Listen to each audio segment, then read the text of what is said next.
Welcome to Pallavi TV. నిన్న మోదీ సభ Secunderabad parade గ్రౌండ్లో నిర్వహించినటువంటి బీజేపీ బహిరంగ సభకు మోదీ వచ్చి మాట్లాడడం, ఆ సభ సక్సెస్ కావడంతో బీఆర్ఎస్ పార్టీ అలర్ట్ అయిందా? సో బీఆర్ఎస్ పార్టీ అలర్ట్ అయ్యే కేసీఆర్ అధ్యక్షతన ఎర్రవెల్లి ఫామ్ హౌస్లో రేపు మధ్యాహ్నం 2 గంటలకు కీలక సమావేశం నిర్వహించనున్నారా అంటే అవుననే సమాధానం వస్తూ ఉంది. సో మోదీ సభ ఎప్పుడైతే సక్సెస్ అయిందో అట్లాగే ఇక మిగిలింది తెలంగాణ ఒకటే. దేశంలో దాదాపు అన్ని రాష్ట్రాల్లో బీజేపీ అధికారంలోకి వస్తూ ఉంది. ఒకప్పుడు 10 సంవత్సరాల క్రితం 3 సీట్లున్న బెంగాల్లో ఇప్పుడు 200 పైగా సీట్లు సాధించి అధికారంలోకి చేపట్టారు. బెంగాల్లో విజయస్ఫూర్తి ఏదైతే ఉందో, బెంగాల్ ప్రజలు ఇచ్చినటువంటి విజయస్ఫూర్తి తెలంగాణ ప్రజల్లో కూడా స్పష్టంగా కనిపిస్తూ ఉంది. ఇక తెలంగాణ బీజేపీదే.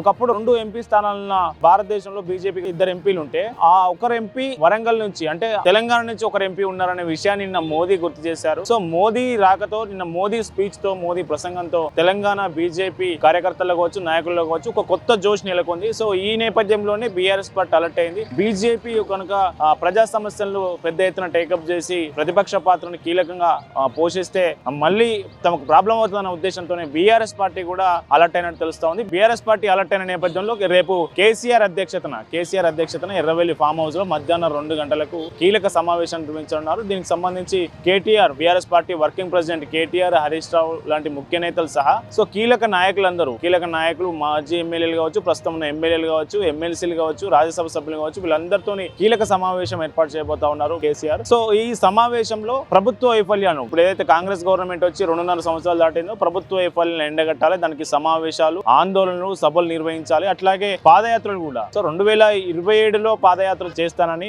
రాష్ట్ర వ్యాప్తంగా అన్ని ప్రాంతాలను చుట్టేస్తానని ఇప్పటికే BRS party working president KTR చెప్పారు. సో ఈ నేపథ్యంలో పాదయాత్రల్లో ముందుకు జరిపే ఆలోచన ఉందా, లేదంటే 2027 వచ్చే సంవత్సరం నుంచే చేయాలనే దాని మీద కూడా చర్చించే అవకాశం ఉంది. అట్లాగే ఆందోళనలు, ముఖ్యంగా రైతులకు సంబంధించి బీఆర్ఎస్ పార్టీ మొదటి నుంచి రైతుల సమస్యల మీద గలమెత్తినటువంటి పార్టీ. రైతులకు సంబంధించి రైతు బంధు కావచ్చు, రైతు భరోసా, రైతు బీమా కావచ్చు, ఇట్లాంటి అన్ని పథకాలు రైతుల కోసం బీఆర్ఎస్ పార్టీ తెచ్చిన నేపథ్యంలో ఈసారి రైతులు పడుతున్న ఇబ్బందులు, అటు కొనుగోలు కేంద్రాలు కావచ్చు, అట్లాగే నెక్స్ట్ విత్తనాలు, ఎరువులకు సంబంధించి కావచ్చు, ఇట్లాంటి అన్ని అంశాలను టేకప్ చేసి ప్రతిపక్ష పార్టీ క్రియాశీలకంగా పాత్ర పోషించాలనే నేపథ్యంలో దాని మీద కూడా చర్చించే అవకాశం ఉంది. కేసీఆర్ కూడా ఇక్కడ నుంచి నిర్వహించబోయే బహిరంగ సభలకు, సో మొన్న వరంగల్లో రైతు సభ నిర్వహించారు, జగిత్యాల ఒక భారీ బహిరంగ సభ నిర్వహించారు. నెక్స్ట్ ఇంకెక్కడ నిర్వహించాలి?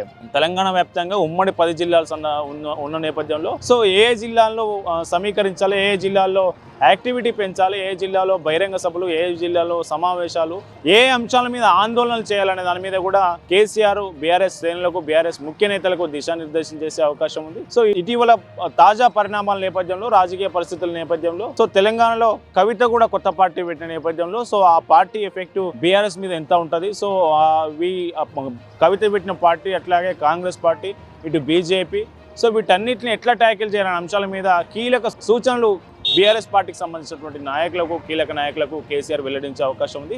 మొత్తానికి మోదీ సభ తెలంగాణ గడ్డ మీద సక్సెస్ అయిన తర్వాత బీఆర్ఎస్ పార్టీ కీలక నేతలతో కేసీఆర్ సమావేశం కానుండడం, ఆ సమావేశంలో కీలక అంశాలు చర్చించబోతుండడం రాష్ట్ర రాజకీయాల్లో కొంత చర్చనీయాంశంగా మారింది. భాజపాకి ऐसी जीत के बाद मैं तेलंगाना में के लोगों की भावनाएं भी देख रहा हूं.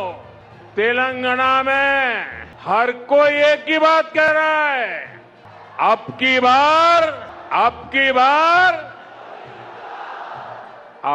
बार तेलंगाना में भी भारत माता की।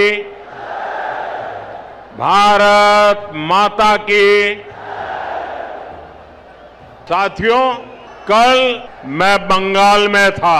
वहां पहली बार बीजेपी के सीएम ने शपथ ली है. पहली बार बंगाल में प्रचंड बहुमत से बीजेपी सरकार बनी है और मैं देख रहा हूं कि बीजेपी की जो ये ऐतिहासिक विजय है उसका उत्साह यहां तेलंगाना में भी दिख रहा है. यहां बीजेपी का हर कार्यकर्ता जोश से भरा हुआ है. साथियों, आज देश के कोने कोने में बीजेपी पर जनता का आशीर्वाद निरंतर बढ़ रहा है. देश के लोग बार बार बीजेपी के विकास मॉडल पर, गुड गवर्नेंस के मॉडल पर अपनी मुहर लगा रहे हैं। आजादी के 75 साल बाद असम में भाजपा सरकार की हैट्रिक लगी है और पुडुचेरी में भी बीजेपी एनडीए सरकार दोबारा वापस आई है। भाजपा की ऐसी जीत के बाद मैं तेलंगाना के लोगों की भावनाएं भी देख रहा हूं। तेलंगाना में हर कोई एक ही बात कह रहा है, अब